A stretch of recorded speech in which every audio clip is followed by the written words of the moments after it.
ঘুম থেকে উঠে ফ্রেশ হয়ে আগেই চলে গিয়েছিলাম রান্নাঘরে, কারণ আমার একটু লেট হয়ে গিয়েছিল ঘুম থেকে উঠতে। যেহেতু আমার হাজব্যান্ড অফিসে যাবে, তো আমি আগেই রুটির খামির করে রুটিগুলো বানিয়ে নিয়েছি। তারপর আমি এখানে পেঁয়াজ আর কাঁচামরিচ দিয়ে রুটির সাথে খাওয়ার জন্য ডিম ভাজি করে নিয়েছি। তারপর আমি চলে গিয়েছিলাম বারান্দায়, যেহেতু গতকাল রাতে অনেক বৃষ্টি হয়েছে, তো এই যে পাশের ছাদের আন্টির গাছগুলো সব পড়ে গিয়েছিল। তারপর আমি আস্তে আস্তে দেখলাম আন্টি টবগুলো সব উঠিয়ে দিয়েছে। তারপর এখানে আমরা খাওয়া দাওয়া করার আগেই আমি দুপুরের জন্য প্রিপারেশন নিয়ে নিয়েছি। মুরগির মাংস রান্না করব আর খিচুড়ি রান্না করব। তো হালকা একটু আকাশটা অনেক চকচকে ছিল, কিন্তু তাপমাত্রা অনেক কম ছিল। তারপর আমরা এখানে একটু চা খেয়ে নিচ্ছি। তারপর আমি রেডি হয়ে আমার ছেলেকে নিয়ে চলে গেলাম স্কুলে। স্কুলে যেতে যেতে আমার ছেলে বলল, মামা তুমি ভিডিও করো, তুমি না ভিডিও করো। তারপর ওর কথা মতো আমি একটু রাস্তাঘাট ভিডিও করে নিচ্ছি। তো এই যে মা ছেলে গল্প করতে করতে কিন্তু স্কুলের পাশেই চলে এসেছি। তো ওকে স্কুলে ঢুকিয়ে দিয়ে আর আমি বাহিরে এইভাবে দরজার সামনেই বসে থাকি।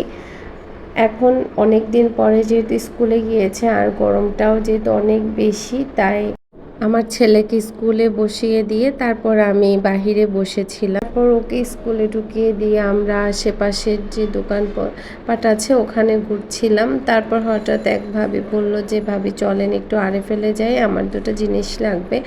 তো ওনার সাথে আরএফএলে গেলাম। আরএফএলে গিয়ে উনিও কেনাকাটা করলো আর সাথে আমিও কিছু কেনাকাটা করলাম। তো কেনাকাটা করার পরে আমি পেমেন্ট করে এখানে বসে আছি, আর এখন ভাবি পেমেন্ট করছে। তারপরে স্কুল ছুটি হয়ে গিয়েছে আর আমার ছেলেকে একটা ড্রিঙ্কও কিনে দিলাম। ওটা খেতে খেতে আমরা মা ছেলে গল্প করতে করতে আবার বাসায় চলে আসলাম।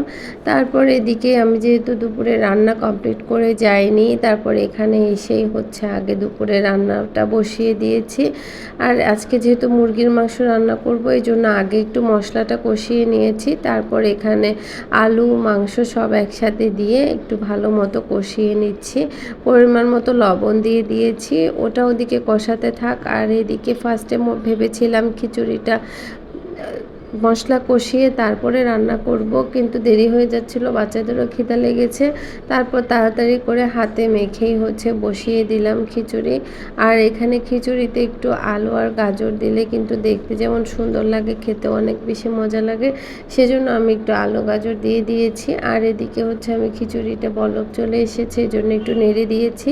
এদিকে মাংসটাও কিন্তু প্রায় হয়ে গিয়েছে। তারপর চিন্তা করলাম যেহেতু খিচুড়ি মাংস, তাহলে বাসায় টমেটো আর শসা ছিল, ওইটা দিয়ে একটু সালাদ করে নিই। তারপরে এমনিতেই নর্মালভাবে একটু পেঁয়াজ কাঁচামরিচ টমেটো শসা দিয়ে একটু সালাদ করে নিলাম, তাহলে কিন্তু খিচুড়িটা খেতে আরও বেশি মজা লাগে। তারপর এই যে আমি এরপরে নামাজ পড়েছি, আরও কাজ ছিল সেগুলো শেষ করেছি।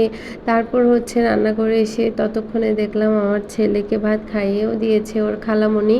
তারপরে এই যে এখন আমরা খাওয়ার সময় যখন আমি প্লেটে ভাত নিয়েছি, তখন দেখলাম যে আকাশটা একদম অন্ধকার হয়ে এসছে আর এত সুন্দর বাতাস, এটা অন্যরকম একটা ফিলিংস হচ্ছিল। তারপর আমি প্লেটটা নিয়ে সোজা চলে গিয়েছিলাম বারান্দায়, একটু ভিডিও করলাম। তারপর এই যে আজকে টুকটাক একটা ছোটোখাটো ব্লগ আপনাদের সাথে শেয়ার করেছি। কেমন লেগেছে অবশ্যই জানাবেন, আর ভালো লাগলে আমার ভিডিওগুলো আপনাদের ফ্রেন্ডস এন্ড ফ্যামিলির সাথে শেয়ার করবেন। আজকে এ পর্যন্তই। আল্লাহ হাফিজ।